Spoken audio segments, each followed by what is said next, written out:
बहुत समय पहले की बात है। धर्मनगर में एक बहुत बड़ा जंगल था।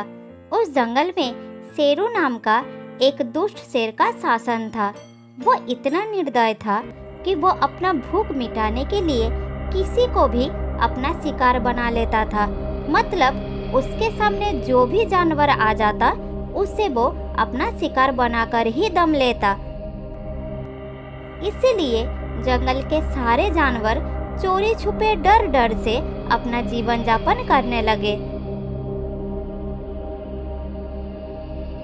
लेकिन इसके बावजूद भी कोई ना कोई बदनसीब जानवर उसके सामने आ ही जाता और शेरू तुरंत उससे अपना शिकार बना लेता। इस तरह दिन गुजरने लगा और देखते ही देखते कुछ महीना बीत गया। एक दिन अचानक शेर की तबीयत खराब हो जाती है। वो बुरी तरह बीमार पड़ जाता है। कमजोरी के कारण शेरू ठीक से खड़ा भी नहीं हो पाता है। अब तो इतनी भी ताकत नहीं बची कि ठीक से चल सकूं। शिकार के लिए भागना तो दूर की बात है। अब क्या होगा मेरा? कैसे मेरा खाना पीना चलेगा? 4 दिन से मैं कुछ नहीं खाया। अगर खाना नहीं मिला तो मैं मर जाऊंगा। नहीं, मैं मरना नहीं चाहता। मैं मरना नहीं चाहता। मुझे कुछ सोचना होगा। किसी भी प्रकार से मुझे शिकार करना ही होगा। क्या करूं? भूख के कारण दिमाग भी कमजोर हो गया है। इतना कहकर शेरू सोचने लगा। फिर उसके दिमाग में एक उपाय आया। हाँ, मेरे दिमाग में एक उपाय आया है। क्यों ना मैं अपना इलाज के बहाने वैद्य बंदर को अपनी गुफा में बुलाऊं, और जब वो मेरा इलाज करने के लिए गुफा के अंदर आएगा तभी मैं उसे दबोच लूंगा। ये कहकर शेरू पेड़ के डाल पर बैठा हुआ कौवे से बोलता है, कौवा भाई, मैं बहुत बीमार हूँ। तुम मेरे लिए वैद्य बंदर को बुलाकर लाओगे? मैं बहुत कमजोर हूँ। मेरी मदद करो कौवा भाई। शेरू की बात सुनकर कौवा बंदर को बुलाने के लिए उड़ जाती है।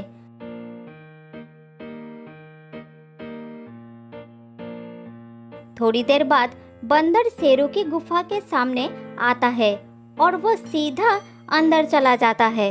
अंदर जाकर बंदर शेरू से कहता है, शेर राजा, कैसे इतनी तबीयत खराब हो गई?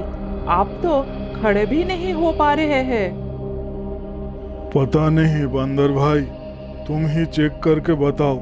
मुझे तो कुछ भी समझ में नहीं आ रहा है। ठीक है, अभी चेक करता हूँ। आप आराम से लेटे रहिए, मैं देखता हूँ।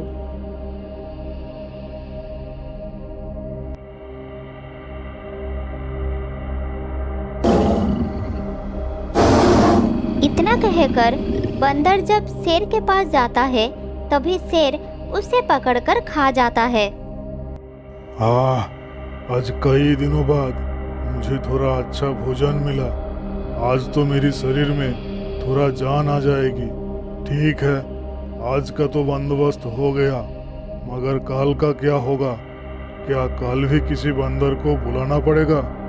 पर अगर ये बंदर वापस नहीं जाएगा तो दूसरा बंदर क्यों आएगा? मुझे कुछ और सोचना होगा। इस तरह से नहीं चलेगा।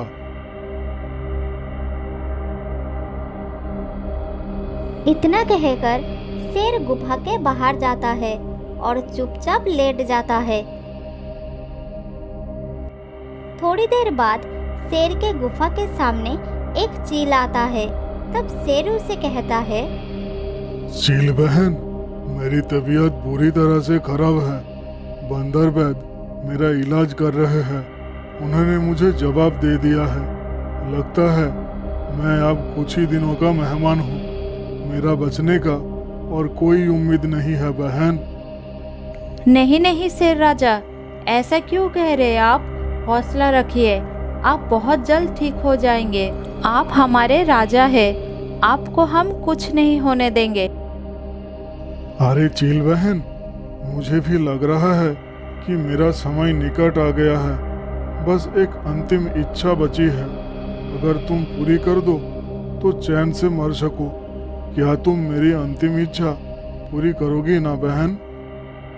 आप मुझे अपनी अंतिम इच्छा के बारे में बताइए, मैं कोशिश करूंगी। तो सुनो बहन, मेरी अंतिम इच्छा ये है कि मैं अपनी प्रजा के दर्शन कर सकूं। अगर तुम सारे जानवर तक मेरी ये अंतिम इच्छा पहुंचा दो तो मैं चैन से मर सकूं। हाँ शेरराज, क्यों नहीं, मैं आपकी अंतिम इच्छा सब जानवरों के पास पहुंचा दूंगी। चील को शेर की हालत पर दया आ गई। वो उड़कर सारे जानवरों के पास ये बात फैला देती है। चील की बात सुनकर सारे जानवर आपस में बातें करने लगते हैं। सच कहा है किसी ने, मरते मरते जीवों को बहुत पछतावा होता है। फिर ये तो हमारे राजा है, उनकी अंतिम इच्छा हमें पूरी करनी चाहिए। हाँ हाँ, हमें उनका हालचाल पूछने जाना चाहिए, और वो अगर ठीक हो गए तो कम से कम हमारा शिकार तो नहीं करेंगे। और इसी लालच में सियार उनका हालचाल पूछने जाता है। जैसे ही गुफा के सामने पहुंचकर आवाज लगाता है, सियार की आवाज सुनकर शेर के मुंह में पानी आ जाता है। तब शेर धीरे धीरे कहता है, कौन आया है? ओ सियार भाई, मैं तो तुम्हें देखने बाहर तक नहीं आ सकता। मेरी तबीयत ठीक नहीं है भाई, मैं खड़ा भी नहीं हो पा रहा हूँ। अरे अरे रुकिए शेर राजा, आपको बाहर आने की कोई जरूरत नहीं है। मैं तो आपका हालचाल जानने के लिए ही तो आया हूँ। अंदर जाकर बंदर भाई से भी मिल लूंगा। अगर उन्हें कोई जड़ी बूटी की जरूरत होगी तो मैं वो भी जंगल से ला कर दूंगा। ठीक है, मैं अंदर जा रहा हूँ। हाँ हाँ सियार भाई, ठीक है, अंदर आ जाओ, तुम बहुत अच्छे हो। शेर की बात सुनकर सियार धीरे धीरे गुफा के भीतर चला जाता है।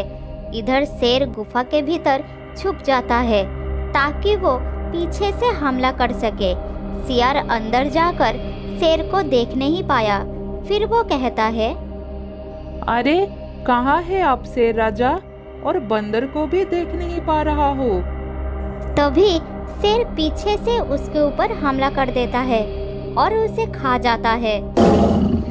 हा, बड़ा स्वादिष्ट भोजन था, मुझे और भी ताकत मिल गया।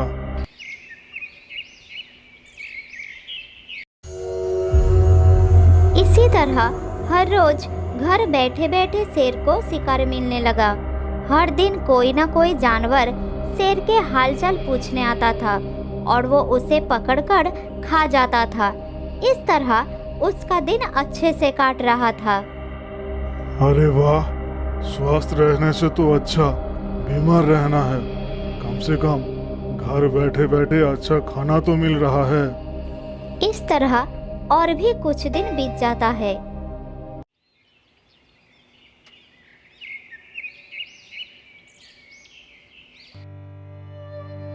अब जब जंगल के जानवर कम होने लगते हैं तो जंगल के बाकी जानवर चिंता में पड़ जाते हैं।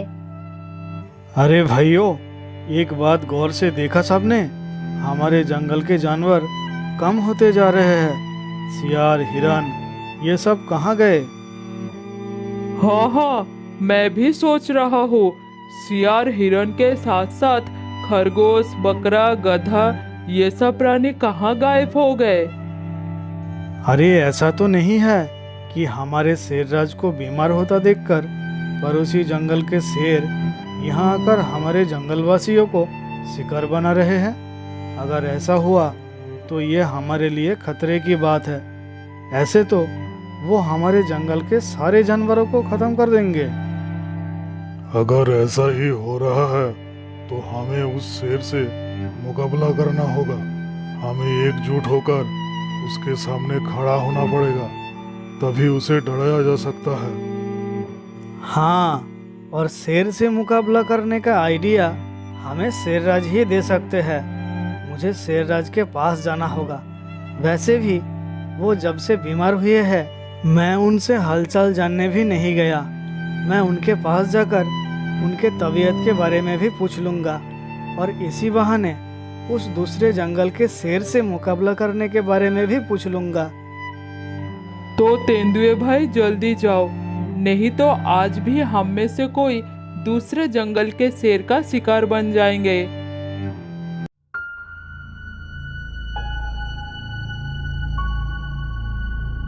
फिर तेंदुआ शेरराज का हालचाल जानने के बहाने उनसे ये आइडिया लेने भी पहुंचता है कि पड़ोस का जंगल का शेर हमारे जंगल में आए तो उससे कैसे मारा जा सकता है। मगर जब वो वहां पहुंचता है तब उसे कुछ अजीब सा महसूस होने लगता है और वो गुफा के अंदर ना जाकर गुफा के सामने रुक जाता है और शेरराज को बुलाने लगता है। शेरराज, अरे ओ शेरराज, क्या आप अंदर है? तो आज तेंदुआ आया है हालचाल पूछने। जंगल में जानवर काम पर गया है क्या? ठीक है, तेंदुआ ही सही, इसे भी अंदर बुलाता हूँ। मैं तो बहुत बीमार हूँ तेंदुआ भाई, बहुत कमजोर भी हूँ, ठीक से खड़ा भी नहीं हो पा रहा हूँ। अब क्या बताऊँ भाई, बंदर वैद्य मेरा इलाज कर रहे हैं। बहुत सारे जानवर मुझसे मिलकर गए, मेरा हालचाल जानकर गए, बस तुम ही नहीं आए थे दोस्त। मुझे तुम्हारी बड़ी याद आ रही थी। अंदर आ जाओ, पता नहीं कब मैं चला जाऊं। मैं तो बस कुछ ही दिनों का मेहमान हूँ, कम से कम अंतिम बार तुम्हें देख तो लूं। अंदर आओ ना भाई। हाँ हाँ शेरराज, मैं अभी अंदर जाता हूँ, अब शांत होकर लेटे रहिए। शेरराज अंदर घात लगाकर बैठा था, लेकिन कुछ समय बाद भी जब तेंदुआ अंदर नहीं आया तब शेर सोच में पड़ गया। फिर बोला, क्या हुआ तेंदुआ भाई, तुम अंदर क्यों नहीं आ रहे हो? आओ ना अंदर, मैं तुम्हें एक बार देखना चाहता हूँ भाई। इधर तेंदुआ अंदर नहीं गया, वो वहीं खड़ा था। फिर उसने कहा, शेरराज, क्या तुमने मुझे बेवकूफ़ समझा? मैं तुम्हारा हाल पूछने अंदर गया और तुम मुझे अपना शिकार बना लो। क्या मैं ठीक कह रहा हूँ ना? ये तुम क्या कह रहे हो तेंदुआ भाई? मैं तो बहुत बीमार पड़ा हूँ, मैं तो ठीक से खड़ा भी नहीं हो पा रहा हूँ। तुम अंदर आकर देखो मैं किस हालत में पड़ा हूँ। एक बार अंदर आओ ना भाई, मेरी अंतिम इच्छा पूर्ण करो। अरे शेरराज, गुफा के बाहर बहुत सारे जानवरों का पैरों के निशान है, जो गुफा के अंदर तो जा रहे हैं लेकिन बाहर नहीं आ रहे हैं। इसका मतलब वो बाहर ही नहीं आ पाए। तुमने चालाकी से उनका शिकार कर लिया। बेचारे जानवर तुम्हारी हालचाल पूछने के चक्कर में अपनी जान गंवा बैठे। पर मैं तुम्हारे हाथ नहीं आऊँगा और ना ही आज के बाद कोई जानवर तुम्हारा हालचाल पूछने आएगा। मैं जंगल के सारे जानवरों को ये बात बता देता हूँ।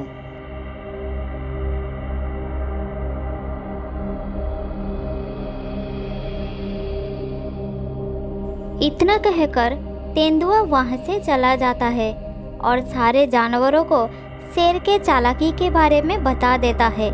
फिर उस दिन के बाद से कोई भी जानवर उनका हालचाल पूछने उनके गुफा में नहीं जाता। इधर धीरे धीरे शेर बीमार और कमजोर हो जाता है। वो किसी तरह घसीटते घसीटते गुफा से बाहर आता है।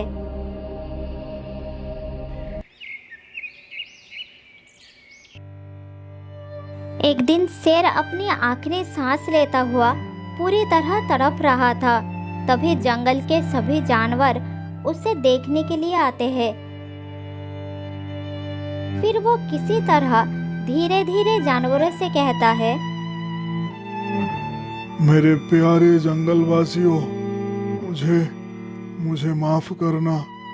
आज मुझे समझ में आ गया है कि अगर आज मैं तुम सबसे चालाकी ना की होती तो शायद तुम लोग मेरी सेवा करते, मेरी जान बचा लेते। मुझे माफ करना, मैं बहुत बुरा हूँ। मैं तुम सबके साथ बहुत अन्याय किया था। मैं जानता हूँ मुझे माफ करना संभव नहीं है, फिर भी मैं अंतिम बार विनती करता हूँ, मुझे माफ कर दो मेरे जंगल वासियों। फिर शेरराज का मृत्यु हो जाती है। इस तरह तेंदुए की चतुराई की वजह से जंगल के बाकी भोले भाले जानवरों की जान बच जाती है और वो सब चैन की सांस लेते हैं।